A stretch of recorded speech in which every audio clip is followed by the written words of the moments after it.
Hoje eu vim compartilhar com vocês um pouco das minhas dúvidas, um pouco das minhas reflexões, um pouco do que tenho estudado, especialmente nesse livrinho que se chama 5 Years of Theosophy.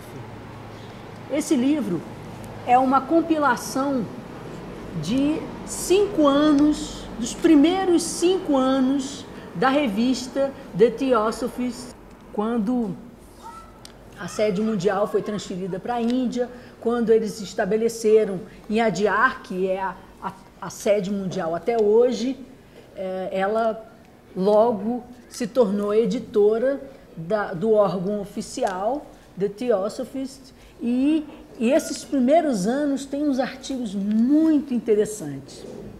Eu estou tão apaixonada por esse assunto que no site da Sociedade Teosófica, exatamente no ícone biblioteca, a gente resolveu fazer o ciclo Blavatsky número 2, porque numa outra época houve um ciclo Blavatsky no qual 12 revistas foram publicadas. Agora nós estamos fazendo o ciclo Blavatsky número 2, com tradução desses textos, que são textos que não foram publicados em português e, na verdade, nem vão ser. Eles estão sendo só disponibilizados na internet, no site da biblioteca, como também no site na área de membros da Sociedade Teosófica. Então, esse anúncio é só para dizer que tudo que eu vou falar aqui, vocês encontram lá no site, porque o artigo está lá na íntegra. E esse livro começa com um primeiro artigo chamado O Elixir da Vida. O Elixir da Vida é um artigo clássico de Eliphas Levi, no qual ele coloca de uma maneira científica, ou pelo menos a mais científica possível, como a vida humana pode ser prolongada. E esse prolongar da vida humana, você pode pensar em termos espirituais ou você pode pensar em termos materiais. E esse artigo Elixir da Vida, ele foi citado inclusive nas cartas dos Mahatmas, onde um grande adepto disse a Sinit que lesse esse artigo Elixir da Vida, porque ele trazia contribuições e esclarecimentos muito importantes. Não vamos tratar aqui do Elixir da Vida, mas o artigo Contemplação, escrito por Damodar Mavalankar, de uma certa forma se refere o tempo todo a esse Elixir da Vida. O Elixir da Vida está publicado no Sibla 1, lá no site da Sociedade Teosófica, como também em forma de revista.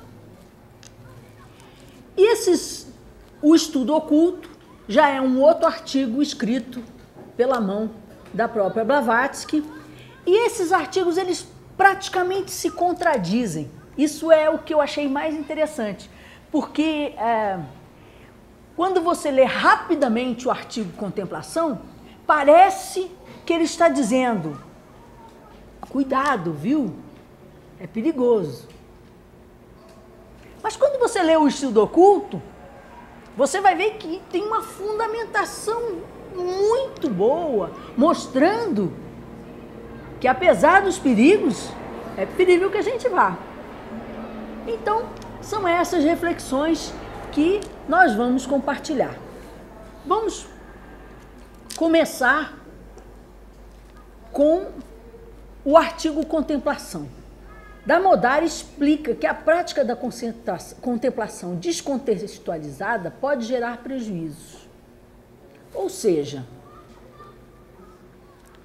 se você mergulhar de cabeça num processo de meditação, num processo de contemplação, sem, em paralelo, fazer mudanças em você mesmo, pode gerar prejuízos consideráveis.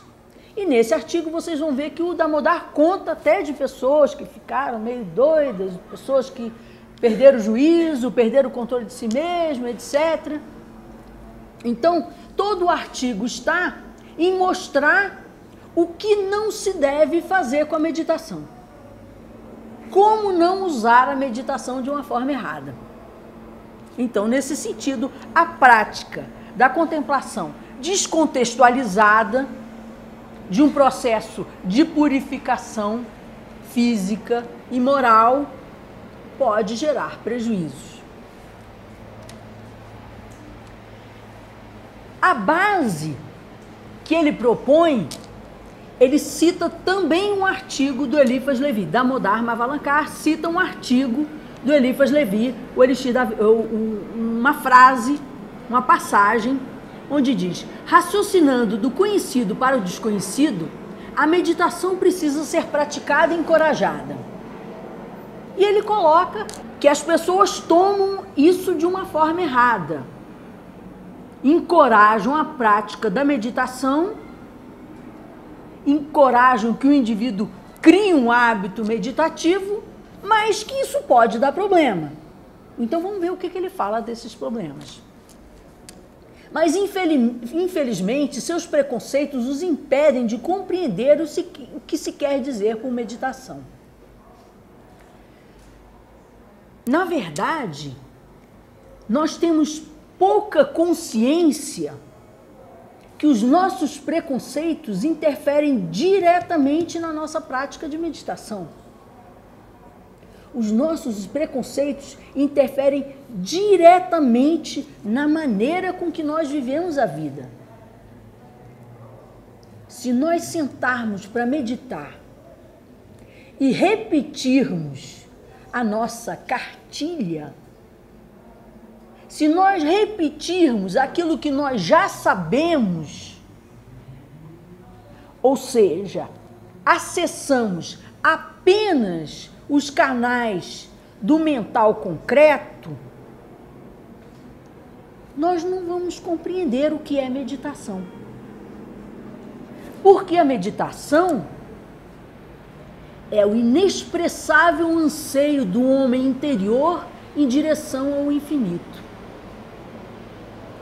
A meditação é um processo de abrir canais para o desconhecido.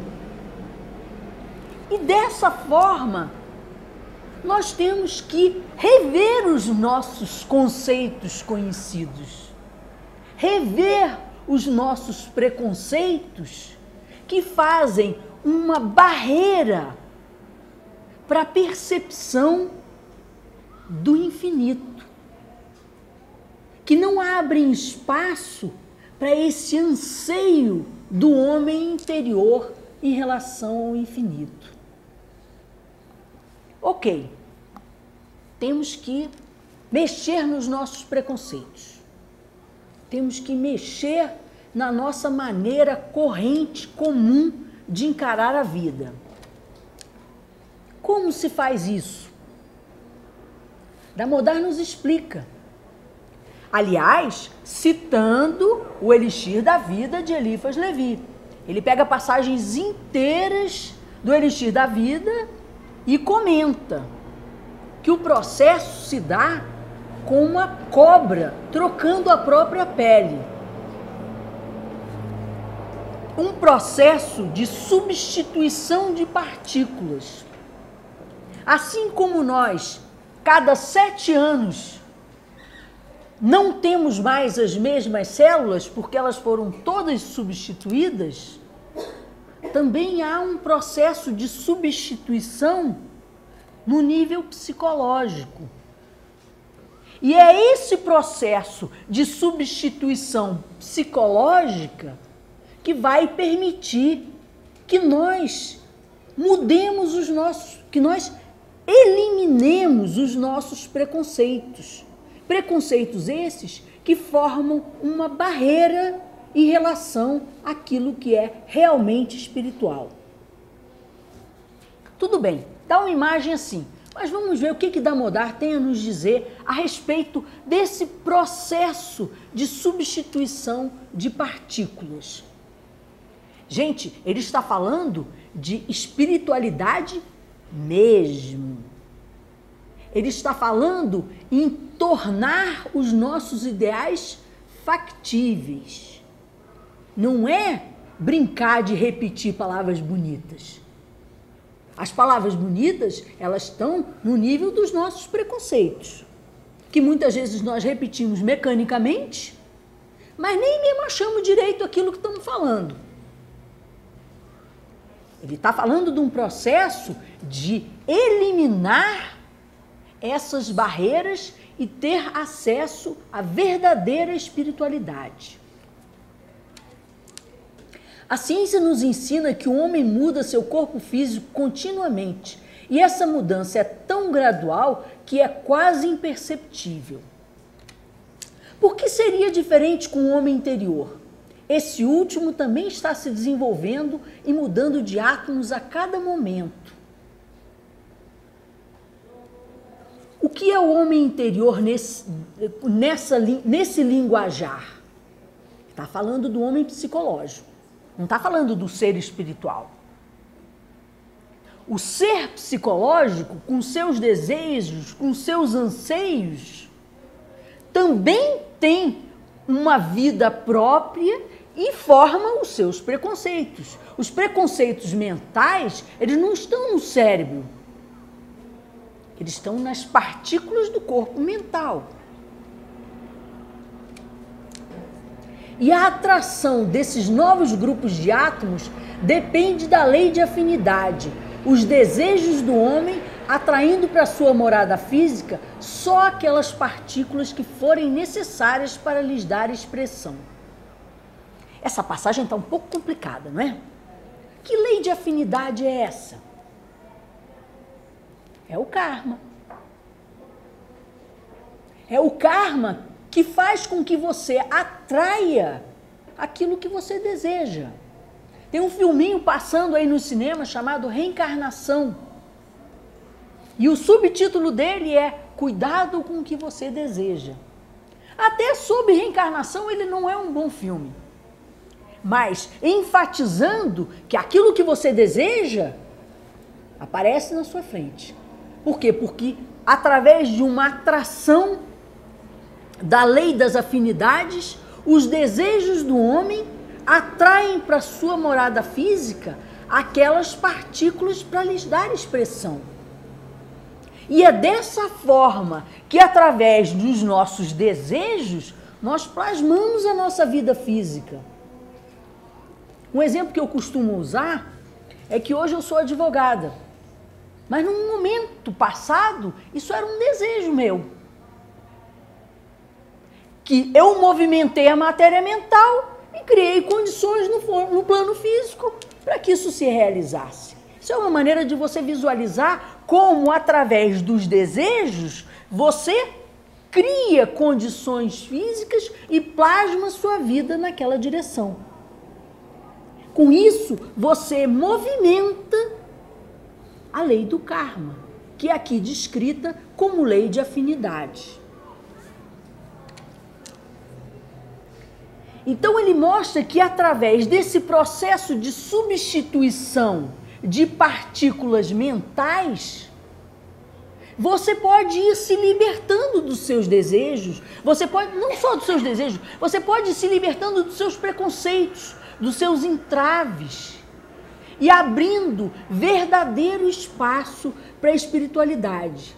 Então ele fala, para que se esforça o aspirante de Yoga Vidya, ou o aspirante à sabedoria universal, se não para ganhar mukti, que é a libertação, através da sua transferência gradual do corpo grosseiro para o corpo menos grosseiro, até que os véus de Maya ou ilusão, sendo sucessivamente removidos, o seu Atma, o seu Deus interno, se torne uno com Paramatma, que é Deus no sentido universal.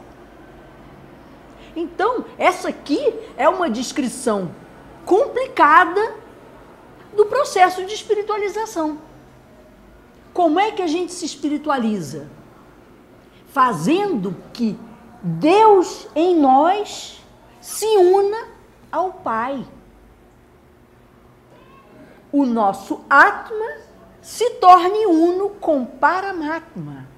Como Deus em nós vai se unir ao Deus universal?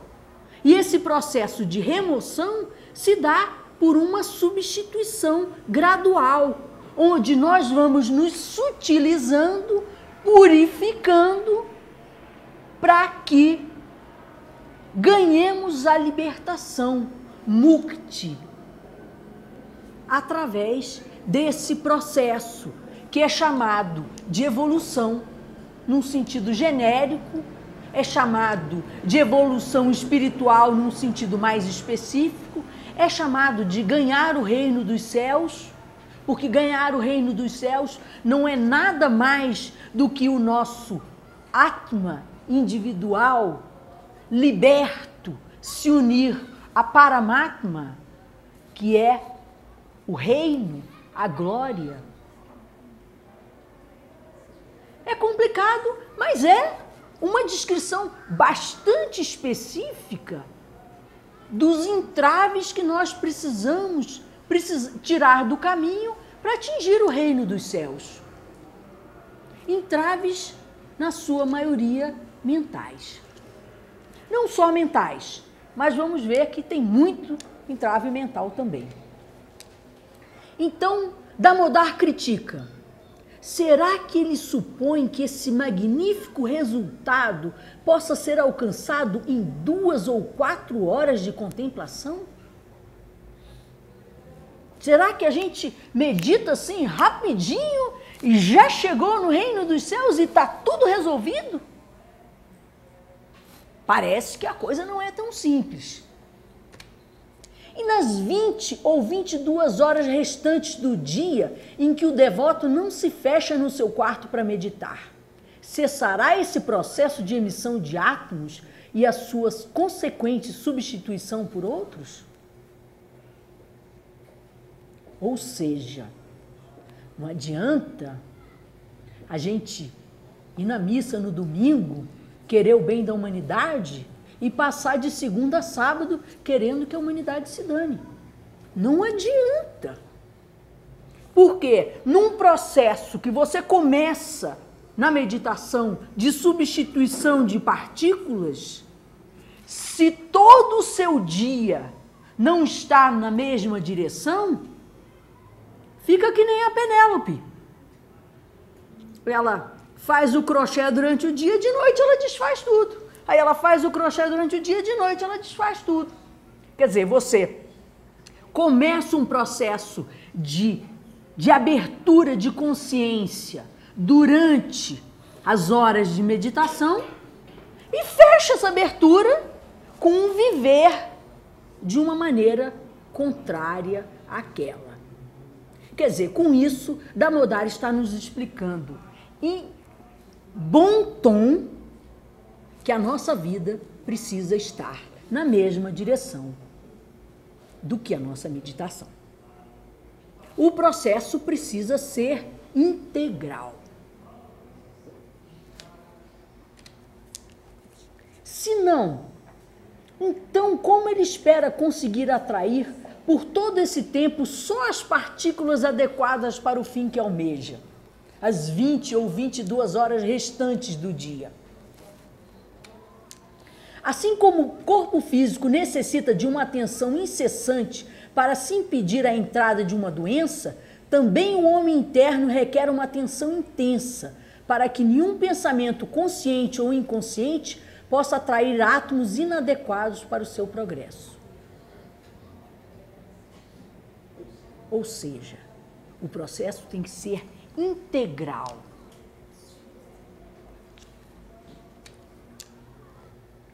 Para que esse propósito se torne eficiente, precisa ser não apenas uma resolução passageira do momento ou um forte desejo de curta duração, mas um esforço bem sedimentado e continuado, tanto quanto possa ser mantido com concentração, sem um único momento de urgência. Ou seja, ou é para valer, ou provavelmente nós não vamos ver o resultado do nosso esforço. livrar-se do desejo interno é o essencial, e fingir a coisa verdadeira sem vivenciá-la é uma descarada hipocrisia e escravidão desnecessária.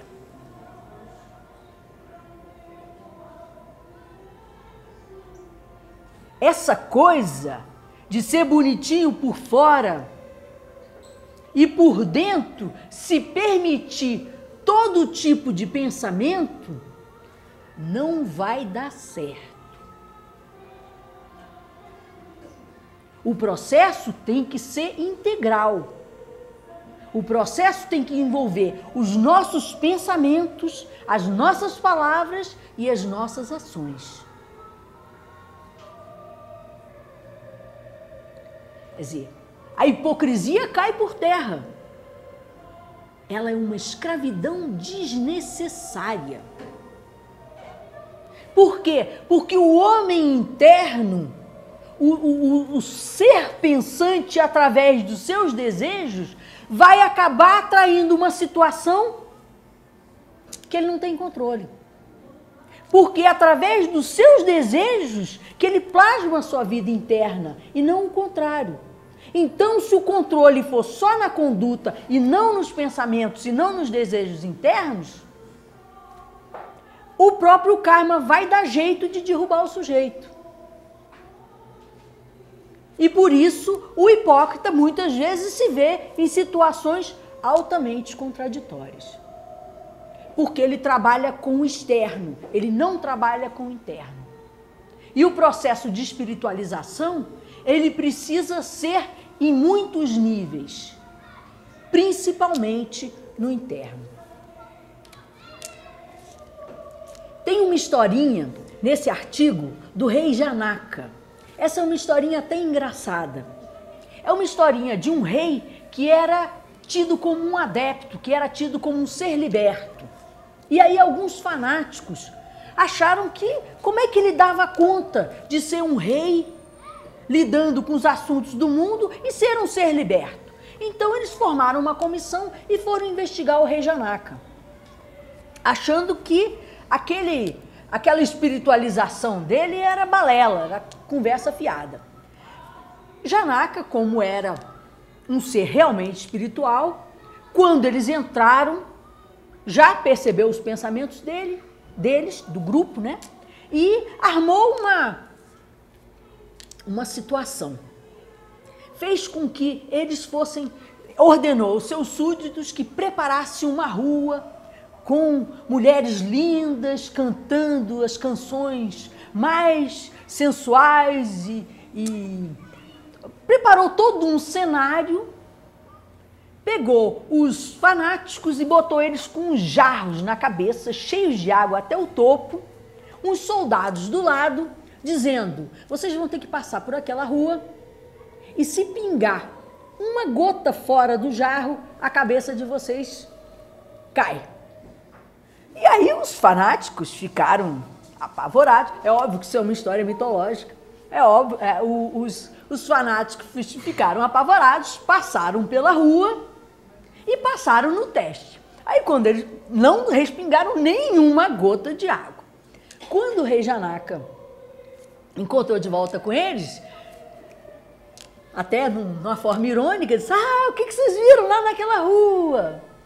E aí eles, muito indignados, responderam: o medo de ter nossas cabeças cortadas foi tamanho que nós não vimos nada. A concentração foi absoluta, nós não vimos nada. E aí Janaka pegou essa mesma história e explicou: então assim vocês podem entender como é que eu sou um rei e ao mesmo tempo sou um ser liberto. Eu sou um ser que estou no mundo sem ser do mundo. Porque o ser interior está controlado. Então não é o que nós fazemos no mundo exterior o que realmente importa. O que importa é que o ser interior esteja controlado. Então, ele também, Janaka, enquanto estava no mundo, não era do mundo. Em outras palavras, as suas aspirações o estavam levando continuamente para o objetivo no qual todo o seu ser interno estava concentrado. E é através desse processo de substituição de partículas do ser interno, concentrando totalmente no objetivo, que nós podemos estar no mundo sem ser do mundo.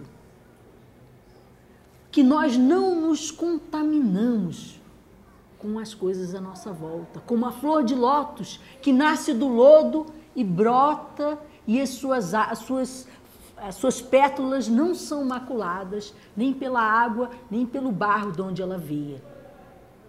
Então, esse é o processo da verdadeira espiritualização. Um processo de desabrochar o ser interno. Nunca um processo hipócrita de comportamento externo. Então, para que isso possa acontecer, o primeiro requisito é a completa pureza de coração. Um estudante de ocultismo dirá como Zoroastro: a pureza do pensamento, a pureza da palavra e a pureza da ação. São esses os requisitos essenciais daqueles que desejarem se elevar acima do nível comum e se unir aos deuses. Gente, é espiritualidade de verdade. Não é brincadeirinha. Não é aparência. O cultivo do sentimento de filantropia inegoísta é o caminho a ser trilhado para esse propósito, pois somente ele levará ao amor universal, a realização daquilo que constitui o progresso em relação à libertação. A fórmula está aí. Nós não estamos num ponto, acredito, não tenho como olhar o coração de vocês todos, mas posso falar por mim, acredito que essa seja a regra. Nós não estamos ainda num ponto de que o nosso Atma já esteja unido com o Paramatma. Nós ainda não chegamos ao reino dos céus de uma forma totalmente consciente. Precisamos trilhar um caminho para isso. A fórmula apresentada nesse artigo é essa: o cultivo do sentimento de filantropia inegoísta é o caminho a ser trilhado para esse propósito. Porque tudo que nós fazemos de maneira egoísta gera karma. Para nos libertar do karma, nós precisamos agir mais e mais e mais e mais de uma maneira altruísta e inegoísta. Tem outra passagem que é bastante chocante. Quanto maior for o progresso em direção à libertação, menos isso acontecerá, até que, como coroamento, menos isso acontecerá. Nós achamos que estamos fazendo progresso. Ele diz, não vai acontecer, até que os sentimentos humanos e puramente individuais, laços de sangue, amizade, patriotismo, predileções raciais, tudo dará lugar ao misturar-se num único sentimento universal, um único amor verdadeiro e sagrado, um único não egoísta e eterno, um imenso amor pela humanidade como um todo. Gente, esse é o reino dos céus. Será que nós precisamos tirar alguns preconceitos da nossa cabeça para chegar até lá? O processo explica Blavatsky no segundo artigo, que não está ainda traduzido, que chama É o Desejo de Viver Egoísta? Porque como o Eliphas Levi fala no Elixir da Vida, que é para prorrogar a vida, desejo de viver, aí ela faz um outro artigo comentando se esse desejo seria egoísta ou não. Então, nesse segundo artigo escrito pela Blavatsky, ela coloca que o processo tem que ser em 3 níveis: físico, mental e moral. Se nós pensarmos um indivíduo que cuida só do moral, como parece sugerir algumas religiões exotéricas, o físico e o mental não acompanham. Se você cuida só do mental, engasga no físico ou no moral. Ou se através de uma prática de yoga você cuida só do físico, engasga no mental e no moral. Ou seja, o processo de substituição de partículas precisa ser físico, precisa ser mental e precisa ser moral. Físico, através de uma alimentação vegetariana, através de comidas cada vez mais puras e menos intoxicadas, através de não consumo de álcool, de tóxicos e todas essas coisas que intoxicam fisicamente o nosso organismo. Um processo mental de profundidade, de remoção de preconceitos e um processo moral. Porque se nós fizermos isso tudo só para o nosso próprio proveito, muito provavelmente nós vamos nos tornar feiticeiros e não reais espiritualistas. Então, a fórmula apresentada nesse segundo artigo é a seguinte: o homem físico deve se tornar mais etéreo e sensível, o homem mental mais penetrante e profundo, o homem moral mais capaz de sacrifício e filosófico. Eu achei essa fórmula fantástica, porque se o processo não for levado, o processo de contemplação, o processo de meditação, não for levado nesses 3 níveis, vai engasgar em algum ponto. Tudo bem, gente, já falamos dos reinos dos céus, de como é que a gente faz para unir o nosso Atma com o Paramatma. Não é muito santo e muito herói, não? E a humanidade comum? Será que quando o conhecimento esotérico veio a público, se esperava que a humanidade como um todo estivesse pronta para tal santidade e para tal heroísmo? Nesse sentido, vem um artigo Estudo Oculto, onde Blavatsky nos esclarece qual é o papel desse esclarecimento para a humanidade como um todo. E ela tem reflexões muito interessantes. Se a gente achar que para nós está muito santo e está muito herói, vamos ver o que Blavatsky tem a nos dizer. Ela diz: não tem a filosofia oculta nada a oferecer, exceto para aqueles que se encontram numa posição, estão dispostos a fazer um sacrifício por ela, em detrimento de todas as outras coisas na vida?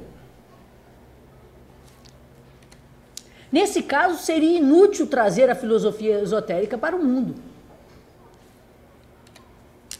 Na verdade, a doutrina esotérica oferece uma quase infinita variedade de oportunidades para o desenvolvimento espiritual, e não há erro maior que a suposição de que os ensinamentos dos adeptos no presente movimento se destinam meramente àquelas pessoas capazes de devoção heróica. Aí nós já baixamos a bola. Voltamos para o cidadão comum. O cidadão comum pode se beneficiar com a doutrina esotérica? O cidadão comum pode se beneficiar com uma dedicação à espiritualidade, com a prática da contemplação? Certamente não se desencoraja os esforços na direção das mais elevadas realizações do processo oculto, se algum ocultista ocidental se sentir disposto a efetuá-los. Ou seja, quem quiser o caminho de santidade, a porta está aberta. Mas é importante para todos nós termos claramente em vista as possibilidades menores conectadas com as aspirações mais humildes. Em que é que esse estudo oculto e a prática da meditação pode beneficiar o cidadão comum? Ela esclarece: mesmo uma leve atenção seriamente dedicada às instruções que agora emanam dos adeptos indianos gerará resultados nos princípios espirituais daqueles que a ela se dedicarem. Ou seja, mesmo se nós fizermos pouco, há consequências kármicas por aquela mesma lei de afinidades, porque nós passamos a gerar desejos nessa direção. Nós começamos um processo de substituição das nossas partículas mentais, das nossas aspirações. E isso gera consequências kármicas nos princípios espirituais de todos nós que quisermos nos dedicar em algum grau à espiritualidade. Então, ela coloca duas possibilidades. Você se dedica à espiritualidade, você pode ter o sucesso total ou o fracasso total. Ou o fracasso. O sucesso ou o fracasso. Vamos ver como ela descreve o sucesso e vamos ver como ela descreve o fracasso. Ela diz: num extremo da escala de possibilidades conectadas com o estudo oculto está a suprema possibilidade do desenvolvimento do adepto. Uma conquista que significa que a pessoa que o alcançou estimulou tão violentamente o seu crescimento espiritual num curto período de tempo, de forma a ter antecipado o processo que a natureza, na sua forma deliberada, teria gasto eras para conquistar. Ou seja, o reino dos céus é conquistado pela força. Essa é uma passagem bíblica. Como é que se conquista pela força o reino dos céus? Estimulando de uma maneira tão violenta o crescimento espiritual num curto espaço de tempo, que isso acontece. Acontece aquilo que de forma gradual a natureza vai gastar um tempão. Aquele que faz isso reivindica antecipar o curso mais favorável da natureza e aproximar-se dessa elevada perfeição por um processo violento e artificial, colocando-se imediatamente na presença de vários perigos com os quais nunca estaria envolvido se tivesse se contentado com um crescimento natural mais favorável. Ou seja, para subir o Everest, você tem que ter um equipamento. Você tem que se munir de força, determinação, meios, condições e, na maré mansa, ninguém sobe o Everest. E, evidentemente, que quanto mais alto, maior o tombo. Não é? Evidentemente, quando você aspira um desenvolvimento muito acelerado, o perigo que você tem de escorregar no meio do caminho também existe. Mas ela coloca isso como o sucesso completo do empreendimento espiritual. Vamos ver o fracasso. No outro extremo da escala está o pequeno resultado que pode-se dizer que estabelece uma tendência na direção da conquista espiritual, mais do que a corporificação de tal conquista. Ou seja, quando nada dá certo, o sujeito não se torna mais espiritualizado. Mas ainda assim, ele estabelece no seu coração uma tendência. Uma tendência que ele faz, que faz com que ele reconheça que aquilo é o certo. Não dou conta de fazer, mas aquilo é o certo. Dentro dele, algo se encaminha nessa direção. E essa tendência pode ser recuperada em vidas futuras. Ou, aliás, essa tendência certamente será recuperada em vidas futuras. Então, mesmo o completo fracasso espiritual numa vida pode criar, ou cria, na maioria das vezes, uma tendência que abre portas em vidas futuras. Nesse sentido, tem uma citação do Dalai Lama que me chocou muito quando eu ouvi. Ele diz que o objetivo da vida presente é preparar o próximo nascimento. Assim, mas que coisa, né? Que nem aqueles caras que vivem para o paraíso no céu e esquece que tem que viver aqui na terra. O objetivo da presente encarnação é preparar o nascimento futuro. Por quê? Porque por um processo de substituição de partículas, através dos desejos que nós geramos nessa vida, nós criamos tendências para a próxima. E provavelmente, quanto mais habilidosos formos nesse processo, melhores as condições estaremos criando para o próximo nascimento. Então, até o fracasso total em termos dessa personalidade é uma guinada em direção à espiritualidade. E essa guinada pode ser muito importante. Então nos esclarece Blavatsky. Mas entre essas duas amplas possibilidades, o fracasso e o sucesso, não há uma linha fixa e determinada que possa ser traçada em qualquer lugar para estabelecer uma separação definida no caráter das possibilidades que resultam da devoção aos propósitos ocultos.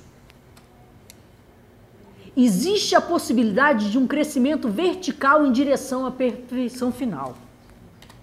E ela deve ser colocada ao alcance teórico de todos. Então, quando se fala da necessidade da popularização da teosofia, a teosofia como a sabedoria divina, como aquele conhecimento que leva ao reino dos céus, não como um conjunto de livros, mas aquela sabedoria de Deus, essa possibilidade de um crescimento vertical em direção à perfeição final, deve ser colocada ao alcance teórico de todos. Por quê? Porque se trata de uma mudança de paradigma. Porque se no seu arcabouço teórico você visualiza que a felicidade é a libertação, você vai evitar um monte de descaminhos.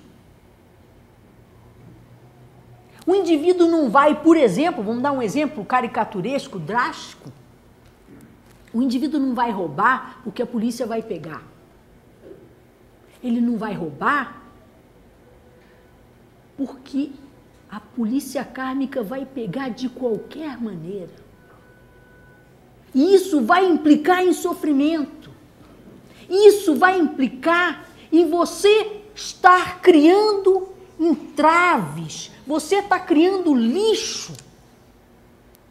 Então você vai deixar de fazer as coisas erradas, não porque os outros estão vendo, mas porque você sabe que há uma justiça perfeita que regula o mundo.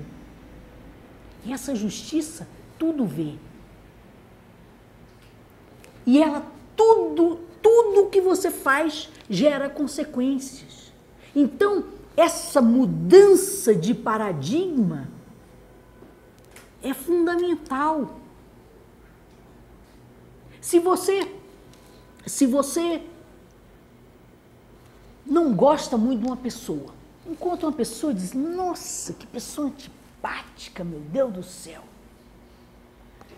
Mas se você sabe que a vida é una, que todos somos filhos de Deus, todos fazemos parte de uma mesma unidade, Para que incentivar o seu antagonismo? Para que botar lenha na fogueira? Para que incentivar uma coisa que já é suficientemente problemática? Para que alimentar rancores? Você vai perceber, isso existe, deve ter vindo de algum lugar. Deixa eu ver o que eu posso fazer com essa situação agora. E aí você vai tentar se aproximar da pessoa, ou você vai tentar que o seu sentimento, purificar os seus sentimentos de antipatia, para que aquela mácula saia do seu coração. Isso se torna bem mais fácil quando você sabe que existe a possibilidade de um crescimento vertical em direção à perfeição final. Mesmo que você não seja santo ainda, mesmo que você não seja um grande herói, mas o seu paradigma pode se modificar. Agora, o fato de você saber que a perfeição final está ao alcance teórico de todos, não significa que todos vão chegar a essa perfeição assim, estalando o dedo. Então, Blavatsky esclarece, mas isso não implica de forma alguma que todo indivíduo vai conquistar essas mais altas possibilidades. Depende da sua substituição de partículas. Depende de um processo de evolução espiritual, de um processo de purificação, de um processo de desenvolvimento, de evolução. Só atingirão a meta aqueles que, através de esforços persistentes, através de uma série de vidas, se diferenciarem em grau significativo das multidões. E é assim que o indivíduo se elege a si próprio. Quando se fala do povo eleito, não é alguém que arbitrariamente elege alguém, é o indivíduo que, através dos seus esforços persistentes, através de uma série de vidas, se integra com o todo. Remove a bobajada dos seus preconceitos. Remove a separatividade que o separa dos seus irmãos, que faz com que ele brigue com seus irmãos. Os seus irmãos todos, os seus irmãos, filhos de Deus, componentes dessa mesma humanidade.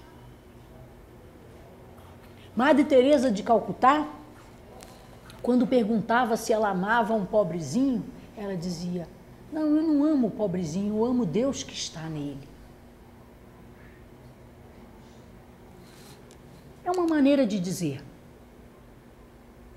Mas o reconhecimento de que todos nós temos a divindade em nosso coração e que nós devemos amar a divindade de todos, mesmo dos irmãos mais novos, que cometem atrocidades, barbaridades, devemos dar-lhes as mãos, ajudá-los nessa caminhada. Porque o indivíduo que pratica o erro, ele está plantando sofrimento. Sofrimento para si e para as pessoas à volta. Então,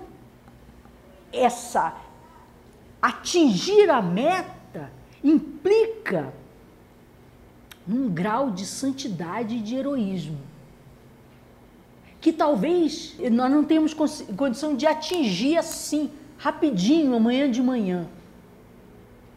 Mas certamente nós temos condições, aqui e agora, de dar uma guinada nessa direção. De começar um processo de substituição de partículas. Esse esforço persistente precisa ter um começo. E garantido o começo, a persistência não é improvável.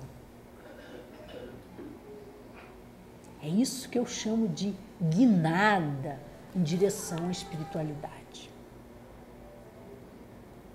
Talvez muitos de nós estejam nessa encarnação específica fazendo exatamente isso, garantindo um começo. E nesse começo, estabelecido como uma tendência firme no nosso coração, o processo continuará. Bons hábitos, mesmo que não sejam tão rapidamente formados como os maus, não são difíceis de manter comparativamente à dificuldade do seu começo. Para você romper um mau hábito e transformar aquilo num bom hábito, a dificuldade é muita. Mas se você conseguiu estabelecer um bom hábito, depois mantê-lo, é aquilo que chamam de mamão com açúcar. O ego humano que adquire o hábito de procurar o conhecimento se torna investido, vida após vida, das qualidades que asseguram o sucesso de tal busca, até que o sucesso final seja atingido. É isso que nós estamos fazendo aqui, gente. Adquirindo o hábito de procurar o conhecimento. Adquirindo o hábito de perceber que há leis universais que regem a vida humana, que talvez nós não tenhamos compreendido tão bem ainda. Precisamos aprofundar nessa questão. Um pequeno impulso em uma direção determinada, mesmo no plano físico, não produz o mesmo efeito que um impulso forte. Evidentemente, não existe uma linha fixa na demarcação na qual estejam definidas as várias consequências do estudo oculto em seus vários graus de intensidade. Na medida que a nossa dedicação for maior, os resultados vão ser maiores. Na medida que a nossa dedicação não for tanta assim, ela vai estabelecer aquela tendência da qual Blavatsky nos falava.